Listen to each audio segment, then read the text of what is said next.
viewers, welcome to today's episode of Matters Arising on Uniocean 406 TV. I am your host, Oyib Omawale, and my co-host, Moturayo Agbola.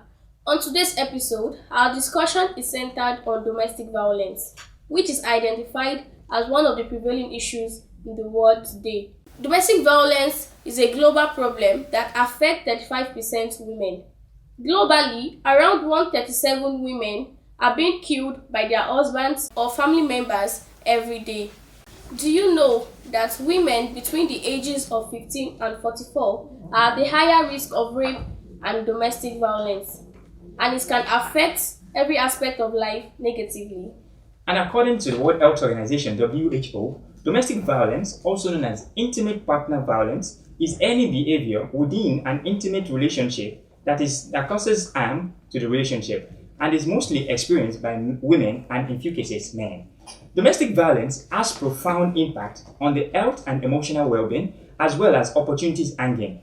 Domestic violence can disrupt social dynamics and, in fact, damage support system and affect a person's attitude towards their job. Kreger, Fellon, Wenner, and Wenger 2013 opined that 50% of women are being said to have been battered by their husbands or family members. Shockingly, a staggering 97.2% of them do not report the crimes to friends, family, police, and other lawful authorities. They endure and sometimes die in silence. To put a justice to the thrust, we have here with us in the studio a legal luminary and a counselor to help dissect these issues. Before we introduce our guests, let us go on a break. We'll be right back. Do not change it down.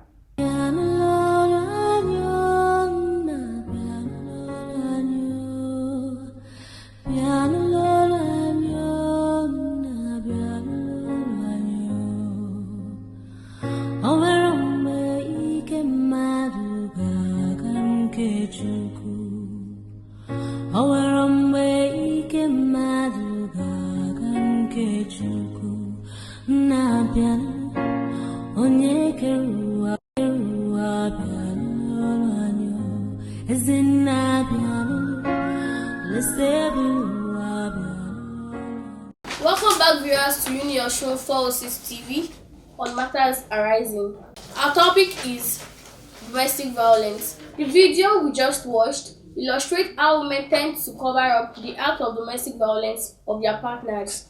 We have here in the studio Barrister Muthal Adediro and Mrs. Bumi Adenikon, who is a counselor, and together they will be dissecting the topic of domestic violence. Mrs. Bumi, what is your definition of domestic violence? Thank you so much, Dinanko. Any act or behavior exhibiting by one person over another, that's presenting in a layman's language that anybody can understand. But most of the time it happens over between spouses or people in relationship. That is, sometimes we call it domestic abuse or domestic violence. So any act or behavior that you are presenting and you are reinforcing to have control over another person or another of your partner is called domestic violence. That can result into injury or any type of by the time we get to it, because we have types, at least it has like 5 types. Yeah. Thank you very much. So, Barrister sir, how would you define domestic violence? Well, as rightly posited by the counselor, domestic violence means assaulting or battering another person, so in a way to have absolute control, whether lawfully or unlawfully, against that person, which is against his or her interest. Besides all this, we should know, I want to mention something.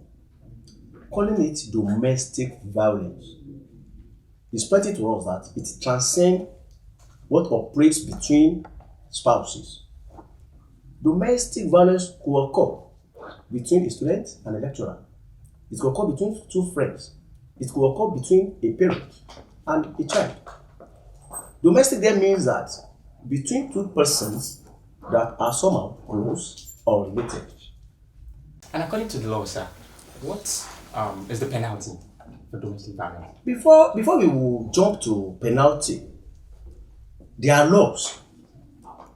In Nigeria, generally, we have laws that goes against that state penalties for battering or assaulting or committing any act that is unlawful against another person.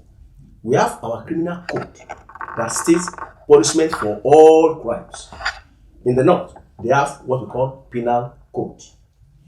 But in the instant case, domestic violence, there was this law that was passed in year 2015. VAPP, Violence Against Persons Prohibition Act. It was passed in 2015 and originally it was meant to operate in Abuja. But many states now have domesticated the law into their state. We have it in Ekiti, we have it in Oyo, Bauchi, and some other states. Punishment for domestic violence varies. It depends on the extent. Like in instance of a rape now, having carnal knowledge of someone against our wish, there is a stated punishment for rape in our criminal code. Now, this VAPP law I mentioned, in the instance of non-rape violence, we have those that have 14 years imprisonment. Some has 7 years imprisonment, and there's one that has just 5 years imprisonment, depending on the extent of the violence. Thank you very much, sir. Mrs. Bumi, please, we observed, and it's very common in the society, that men who are victims of domestic violence do not see the need to speak up. Why? Thank you, the presenter. Psychologically and the makeup of a male child from the tender age, if you critically look at how a girl child and a male child are reared up in a home, a boy child is always has to keep it in. You are a boy, you are a man. Don't display your emotion. That when you are displaying your emotion, that means that you are weak. Whereas, reverse is the case. Every one of us, we are emotional beings.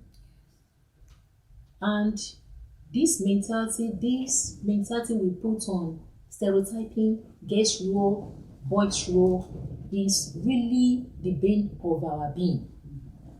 If we don't do the systemic overhauling, a time is coming that a boy child will have this mentality that this is how I'm supposed to work.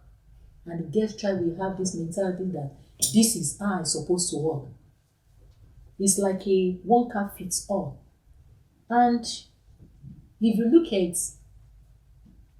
want to look at hormonal makeup, the way and manner when a boy child is reaching puberty, the kind of work he will do and the rest of it, it will seem as if inwardly that he has, what will I call it, extra power bank goes with them.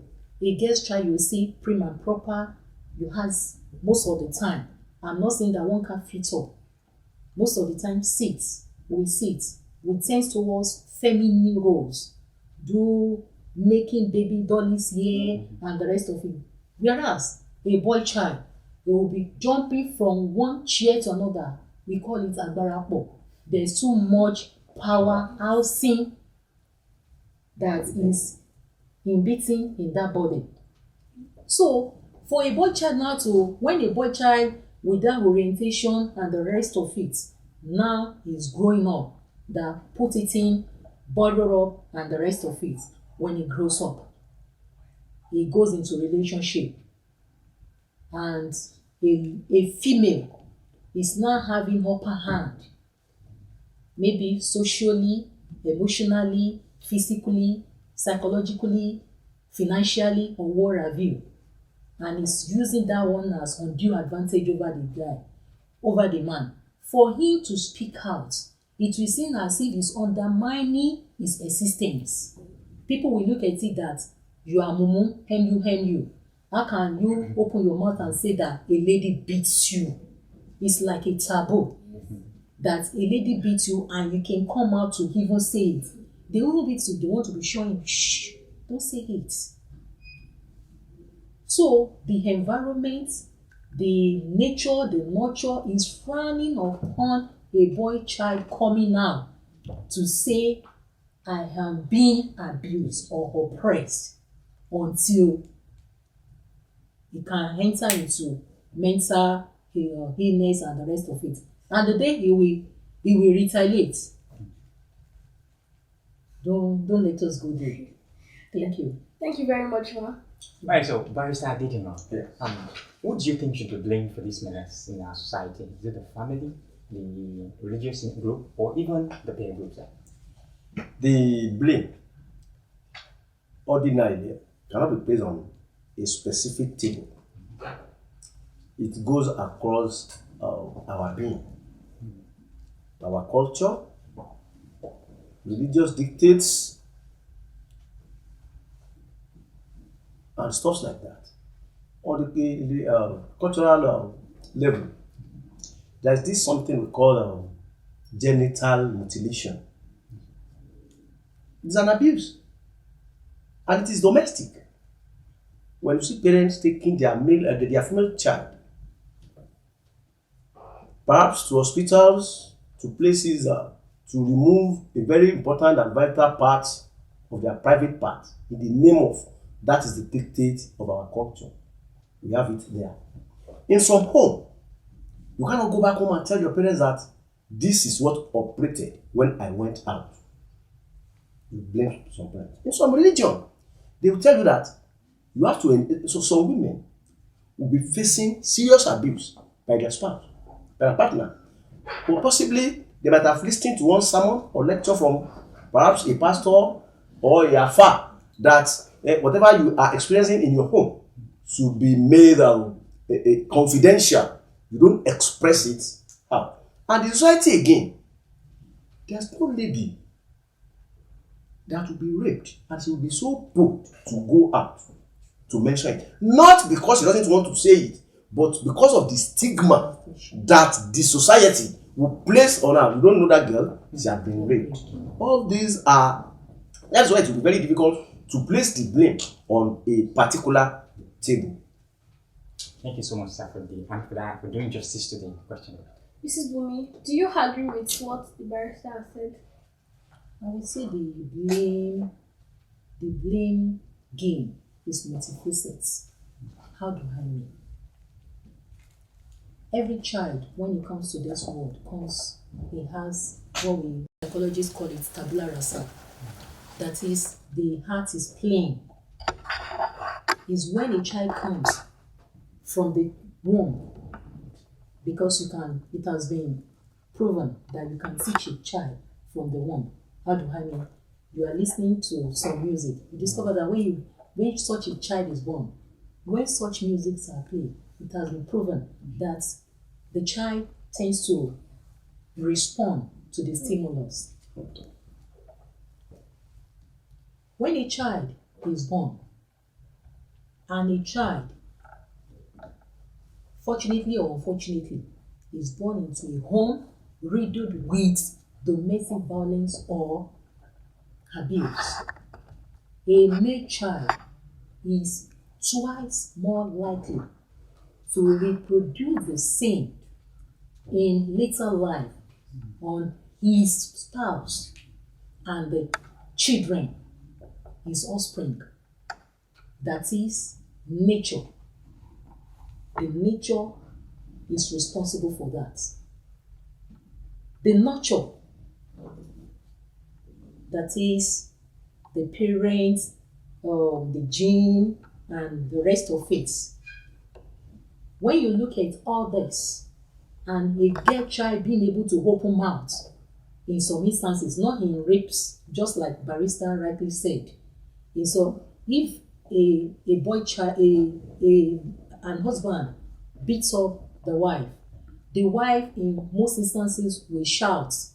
The people in the environment will intervene. Don't, Babe, make sorry. Sorry, I'm not using. Sorry for using callings anyway. It's not intended. That why are you beating your wife? They will intervene and the rest of it. That is the environment. In some environment, they will tell the man, beat her very well. Yes. By the time you're beating her, it will make her to tame her mouth. It will make her to be well behaved. Just like Barrister also said, religious mentality and how we are wired. Religion is the bane of any development, meaningful development in the society, because it will reduce how you can think outside the box. If they also some religion, I'm not going to mention any religion, say just be enduring it until when they come around to bury such a person. So religion, society, nature, nurture, friends. Some friends will say, Atiwagbo, how do we hear it?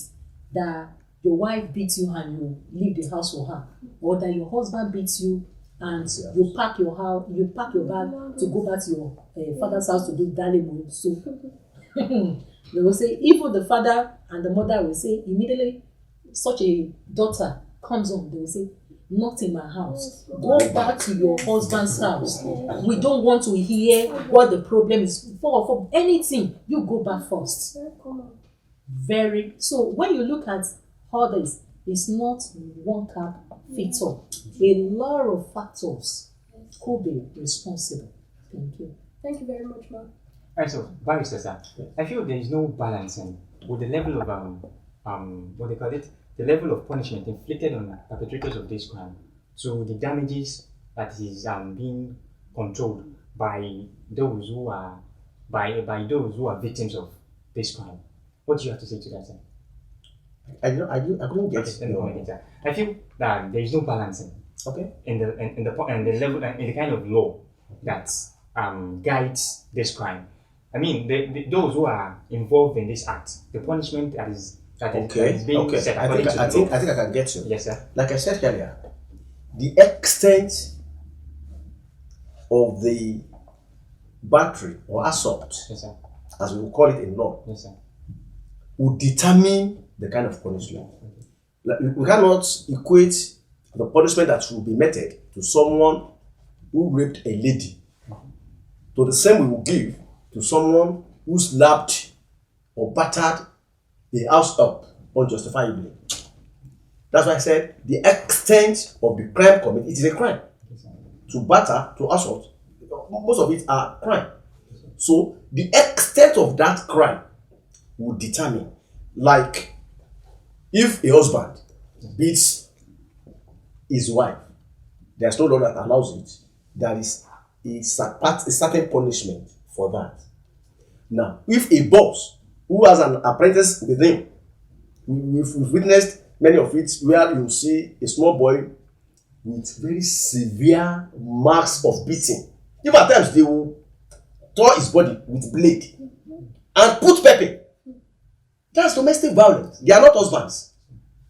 Now, the extent of punishment in law, punishment will be apportioned to each crime according to the extent of that offense that is committed. So it is not uniform. Thank you so much, sir.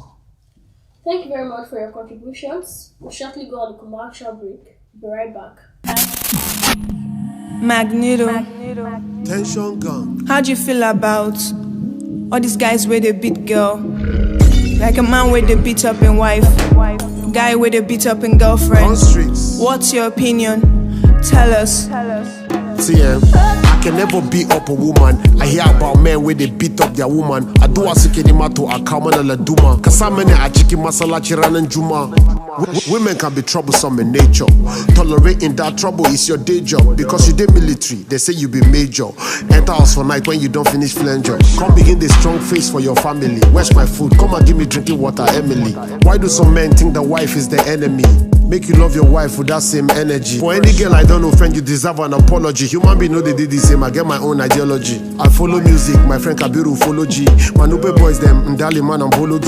Let's ask Larry Gaga, what you think about this issue? While you were growing up, son, what did your mama teach you? Started respecting ladies since I was very little. Better leave if you deal with person where they hit you. If you put your hands on a woman, Kazama Wawa, my blizzard don't come again, waiting be Zama Wawa. Woman carry picking for son inside Keke Marwa. Respect her, Kakataba Kirata Karwa. Fresh out. Speed 5 on the minute. Welcome back to the program, Matters Are Rising, showing live on Uniosun 406 TV. We are still discussing domestic violence with the presence of our wonderful guest, Barrister Muthau Adediro and Mrs. Bumi Adeneko. So, Mrs. Bumi, what is your advice to victims of domestic violence? What do you have to say to them? To victims of Domestic domestic violence, I will say when there is life, there is hope. Whenever anything that is toying with mental illness is real, is prevalent. It's only in this part of the world that we usually attribute everything to spiritual attack.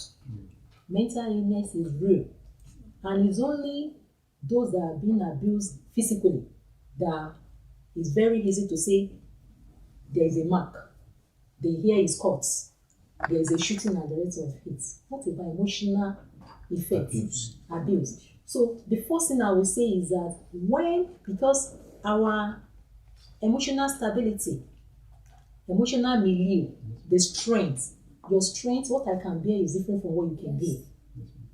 When you see that it's toying with what your capacity is, please run first. Any abuse, don't let anyone say that I made mistake by slapping you. Why is the person not making mistake to slap a soldier? Because if you made mistake to slap somebody the first time and you say it's under influence, because they will manipulate the partner in such a way that some will even make it look as if it's your fault. Know that first thing, it's not your fault that the abuser is abusing. Don't let anybody toy with your mental and psychology physique. It's not your fault that somebody is angry. If you have anger issue, go for anger management. Let psychologists work on you. Let them walk the corridor together and give you therapy. Let them put you under necessary and commensurable therapy that will take care of the issue. Don't cover up for the person that is a pastor, is an imam. What will people say? If I expose him, they will say, I'm trying to spoil his image. Thank you. I'm trying to spoil his image. I'm trying to bring down his work or what have you. Don't try to cover up that if I say my wife beats me, what will people say? If you die, what will people say? Yes, that is it. They will, even this 1 minute silence that they used to have said, if you look at it, it's not up to 1 minute. It won't go to a minute. 30 seconds, they will say, Amen. Amen. And they'll say, next victim. That's the next thing. Next victim, don't become a statistics. Because if you become a statistic, he who run today will be able to fight another day. So, empower yourself. Let our parents, let's be intentional about parenting. Your girl child, your boy child, make them formidable. Don't let them be a kind of, you are looking for something to just pass on. Let them be able to stand on their own. Emotionally, let them be able to stand. Financially, let them be able to stand.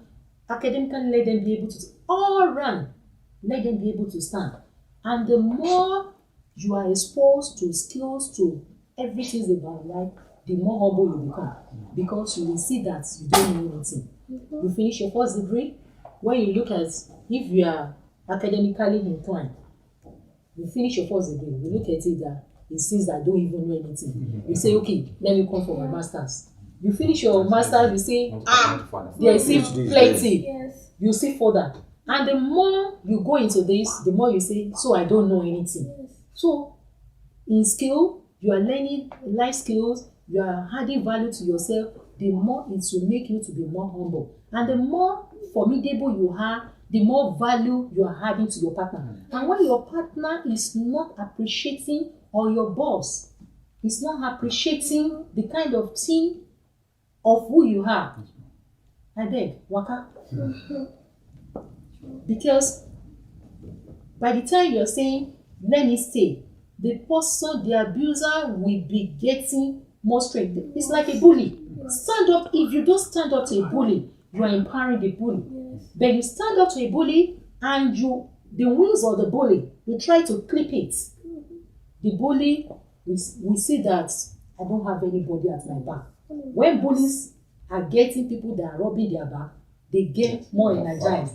So seek for help, create distance. Don't say, my children, who will take care of them? You will die.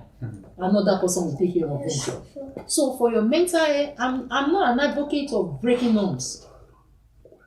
I've had privilege of going to courts, listening to divorce cases, and I used to tell it that anybody that wants to be in real relationship, I will say part of prerequisite is that go and study 2 divorce proceedings from beginning to the end. It will make you to appreciate the people you are rolling together with better, because there are many things that could be sorted at initial stage before you become a dry fish. There are many things at the point of courtship, relationship, that you need to get yourself with. You have anger issue, please seek professional help. So don't die in silence. Speak up. Look for professionals. And if your parents are the one that are trying to still put you in the relationship, look for another set of people that can be your support group. Thank you. Thank you so much. Thank you very much, ma'am. Barrister Adediro, Yes. what do you have to say to them? Those anyone that is a victim of abuse, like we have a variety of circumstances that it do occur. In the instance of a wife, yes, that divorce is not and should not be the first option. If you observe that you are being abused, the first is get someone informed. Stop keeping abuse within yourself.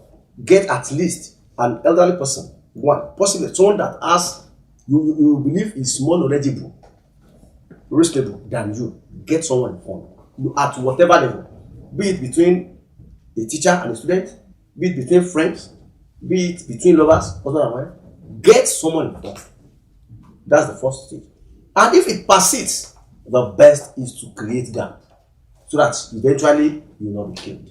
Thank you very much, man. Thanks for your advice. I hope the victims of this act do strictly adhere to all that our guests have said. I would especially like to appreciate our guest, Mrs. Bumi Adeniko, and Barrister Muftar Adediro. Thank you so much, sir, for being on the program. This is where we'll draw the curtain on today's episodes of Matter Arising. A big thank you to our coordinators, Mr. Victor Adefemi and Dr. Mary Okocha. And to my production crew, this program would not have been a success without you. Thank you very much. I remain your host, Motunrayo Agbola, and my co-host, Tolib Omowale. See you next time on Union Show 406 TV. Same time, same channel. Thank you. Bye. I can never beat up a woman. I hear about men where they beat up their woman. I do a sikinima to a common la duma. Kasamene a chiki masala chiran and juma. Women can be troublesome in nature. Tolerating that trouble is your day job because you did military.